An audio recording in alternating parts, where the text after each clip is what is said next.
کمیشنر صاحب چې ته د ټول ملکنډ ډویژن زمونږه یو کامن مشر یې د هرې سیاسي پارټۍ ستا نه توقع ده د هغو د نمایندګۍ او په کومه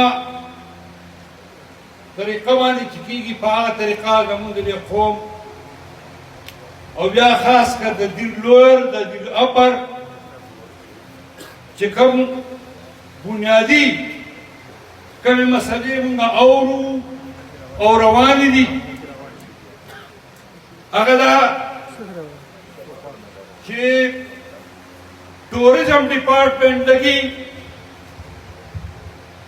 او کومراټ ته روډ په کالام باندې راړی نو دا له دې دیر د قوم سره ډېر لوی زیاتې دی اپر دیر او د لوړ دیر سره او د باجوړ او د چترا ټولو سره زیاتې بلکې